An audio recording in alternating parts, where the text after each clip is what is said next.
தமிழ் வணக்கம். பாருங்கள், மணிக்கு உளுந்து கஞ்சி வைக்க போகிறோம். ஒரு 200 உளுந்து, தோல் உளுந்து, கருப்பு உளுந்து கழுவி வச்சுருக்கோம். பாருங்கள், ஒரு 200 உளுந்து. பாருங்கள், கருப்பு கவுனி அரிசி ஒரு கைப்பிடி கருப்பு கவுனி அரிசி வச்சுருக்கோம். எதுக்குன்னா அதை அரிசி போட்டால் நல்லாயிருக்கும். பாருங்கள், தேங்காய் வச்சுருக்கோம், இஞ்சி வச்சுருக்கோம், ஏலக்காய் வச்சுருக்கோம். இப்போ அதை அரைச்சிருவோம் எல்லாம் சேர்த்து. இந்த இஞ்சி ஏலக்காயை ஃபஸ்ட்டு அரைச்சிருவோம்.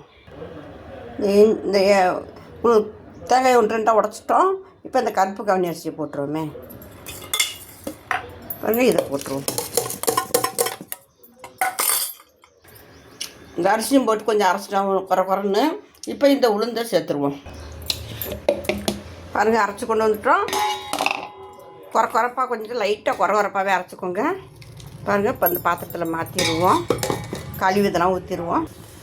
பாருங்கள், இந்த பதத்துக்கு எடுத்துக்கோங்க. பாருங்கள், எல்லாத்தையும் கரைச்சி எல்லா பொருளும் சேர்த்துருக்கோம். உப்பு போடணும், சர்க்கரை போடணும். இது நல்லா கொதிக்கட்டும். பாருங்கள், உளுந்தங்கஞ்சி இப்போ தான் கொஞ்சம் திறஞ்சி வருது. இடம் விடாமல் கிண்டுங்க. அப்போ தான் கட்டிப்படாமல் இருக்கும். இல்லாட்டி கட்டிக்கிட்டே வந்துடும். இடம் விடாமல் கிண்டிக்கிட்டே இருக்கணும். இப்போ கரைஞ்சி வரட்டும்.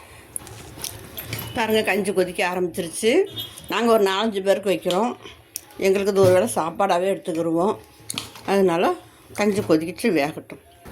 சிம்மிலே வச்சு வேக விடணும். கொஞ்சம் சிம்மிலே வைக்கணும். அப்போ தான் நல்லா பச்சை ஸ்மெல் போக வேகும். இப்போ இந்த நேரம் பாருங்கள், உப்பு போட்டுக்கிடுவோம்.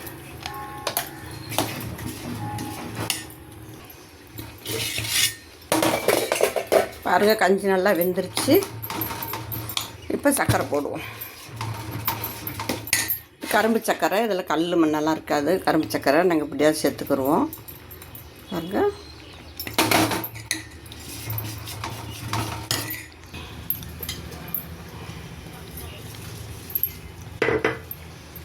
நம்ம இனிப்பு நம்ம தேவையான அளவு போட்டுக்கிடலாம்.